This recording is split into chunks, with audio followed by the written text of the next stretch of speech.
আমি ডানা কাটা পরে, আমি ডানা কাটা পরে। ভিডিও না করলে তো আমার টাকাটাও পেতাম না। ভিডিওর উপরে দেখলাম, এদিকে দেখেন বাচ্চারা পরীক্ষা দিবে, এর আগে যে কত দায়িত্ব আছে সেগুলো পালন করতে হয় আগে।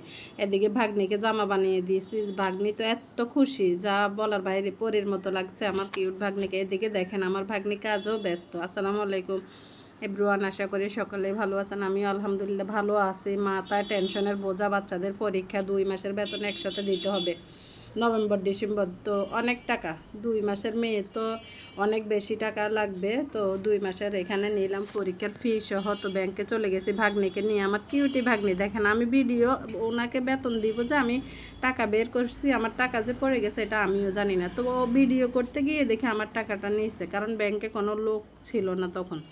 তো তো এখানে আসছি ছেলের বেতন দিতে। তো ছেলের বেতন দিব বলতেছি যে আমি যদি এখন ভিডিওটা না করতাম তাহলে তো আমার 100 টাকা মার যেত।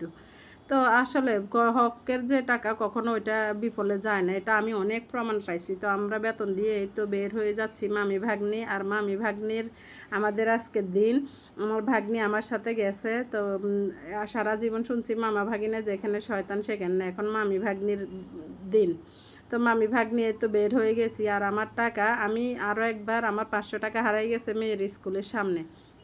তো আমি ওইটা আর পাই না, আমার কান্নাকাটি। সত্যি আমি জীবনে এত টাকা পয়সা হারাইছি, খারাপ লাগে না। ওই সময় আমার কাছে 500 টাকায় ছিল, ওইটা হারিয়ে গেছে।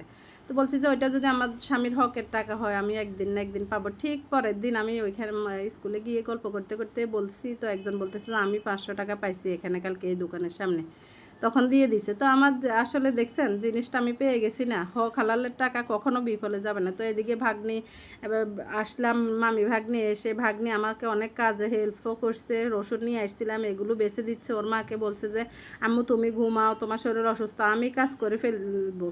তো দেখেন যে রাধে সে চুলও বাঁধে, এটা কথা আছে না বাংলা। আর আকলমান ইশারা আর ব্যাকলমান ঠিসারা কথা আছে না।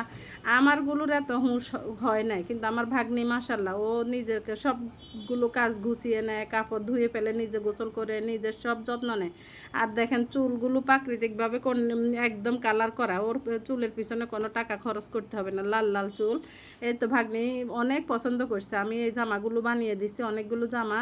ভাগ্নি তো অনেক খুশি। তো বিকেলে আবার গেলাম বাচ্চাদের পরীক্ষা, তো ওরা কী কী নেবে, তো ওদের এগুলো লাইব্রেরিতে গেলে আমার মেয়ে এটা লাগে ওইটা লাগে, হাইলাইটার লাগে, কত মানে ওদের কাছে গেলে কি সুপ পেপার লাগবে, ডায়েরি লাগবে, এটা লাগবে ওইটা লাগবে, আবদারের শেষ ওদের নাই। মানে আমার মাথা বিশ্বাস করেন মানে পুরো পাগল বানিয়ে দেয়। 2টা বাচ্চা মার্কেটে গেলে কাপড় চোপড়ের প্রতি এতটা লোভ নাই, কি ওই লাইব্রেরিতে যাই এটা কিনবে ওইটা কিনবে। তো এদিকে আবার ননদ তো ওর মেয়ের জন্য জামাগুলো দেখতেছে, টপস দেখতেছে, কয়টা জিন্স প্যান্ট এগুলো নিয়েছি।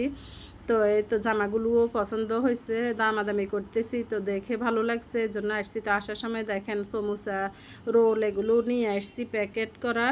এই তো কারণ আমার সন্ধ্যা তো হুজুর ম্যাডাম 2জন, এগুলোর নাস্তা লাগে, সব কিছুর দায়িত্ব আমার উপরে। তো আসলে একটা পরিবারে মা যতক্ষণ থাকে, মা হচ্ছে সমাধানের একমাত্র রাস্তা। তো ভিডিওটা কেমন হয়েছে জানাবেন। আল্লাহ হাফেজ।